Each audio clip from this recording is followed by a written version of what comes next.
L'e-sport, voilà un mot que nous entendons de plus en plus. Mais c'est quoi exactement? C'est le sujet de cette vidéo.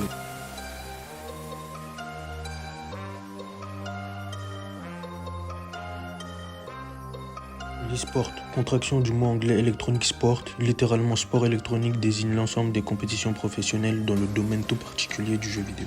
Plus précisément, l'association France e-sport désigne ce domaine d'activité comme l'ensemble des pratiques permettant à des joueurs de confronter leur niveau par l'intermédiaire d'un support électronique, et essentiellement le jeu vidéo.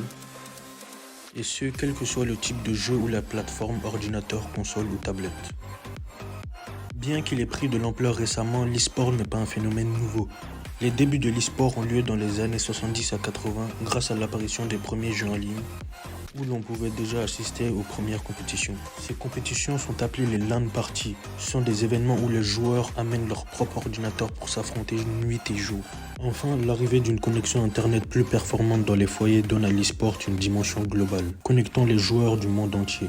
Et c'est donc au début des années 2000 que l'e-sport a explosé grâce aux jeux comme StarCraft 2, Hearthstone ou encore Counter-Strike qui, par leur popularité, ouvrent des compétitions de plus en plus médiatisées et qui définiront les grandes lignes de l'e-sport que nous connaissons aujourd'hui. Si le jeu vidéo a longtemps pâti d'une mauvaise réputation auprès du grand public, l'e-sport s'est démocratisé et ne peine plus à s'imposer sur la scène mondiale. L'e-sport ne se vit pas qu'en jouant aux jeux vidéo. Depuis quelques années, les plus grands événements se déroulent dans des salles de concert ou des stades, devant des milliers de spectateurs et des millions de téléspectateurs. L'e-sport est également suivi par les internautes grâce aux plateformes de streaming comme Twitch, qui permettent aux fans de visionner gratuitement des compétitions mondiales, professionnelles ou les performances des amateurs.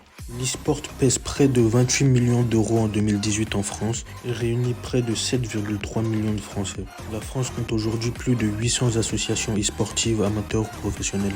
Aussi, l'e-sport a permis la mise en place de salons comme la PGW, la Paris Games Week qui, depuis sa création en 2010 par le CEL, syndicat des éditeurs de logiciels de loisirs, s'est affirmé comme le rendez-vous immanquable de tous les passionnés de jeux vidéo, mettant à l'honneur un secteur en perpétuelle effervescence. Cette industrie touche aujourd'hui toutes les générations.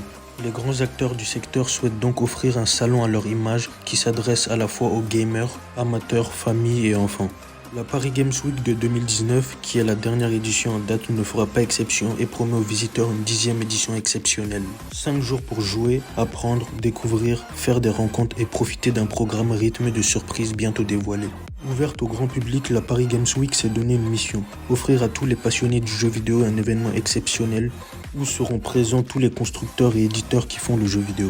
La PGW, à chaque édition, réservera de nombreuses surprises à tous les joueurs qui fouleront les 80 000 m² des halles 1, 2.2 et 3 de Paris Expo Porte de Versailles. Au programme nouveauté de fin d'année avant-première compétition internationale e-sport, elle fait partie du top 5 des salons de jeux vidéo dans le monde.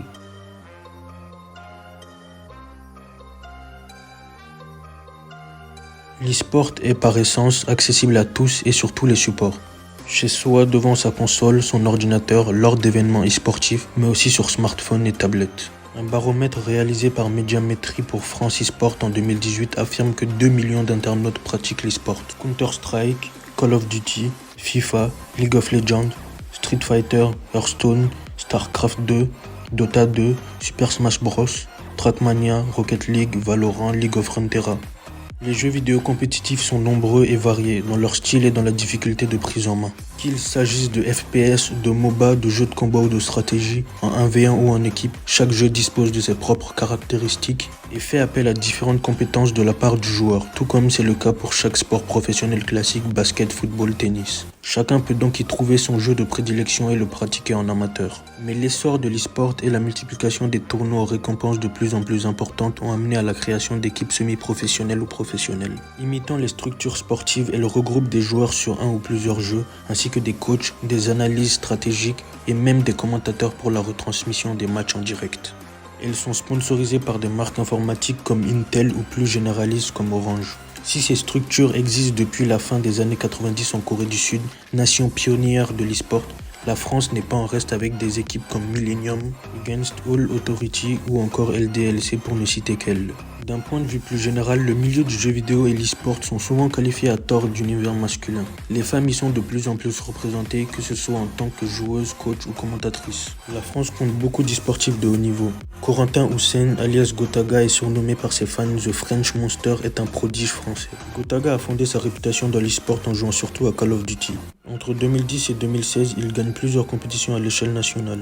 Il se distingue des autres joueurs par sa grande dextérité, mais surtout par son grand sens du jeu qui lui a valu plusieurs récompenses au fil des années. En 2013, il cofonde l'équipe Vitality avec Fabien Devide et Kevin George. Le trio participe à plusieurs tournois internationaux et arrache la première place. FCO 6 à Paris.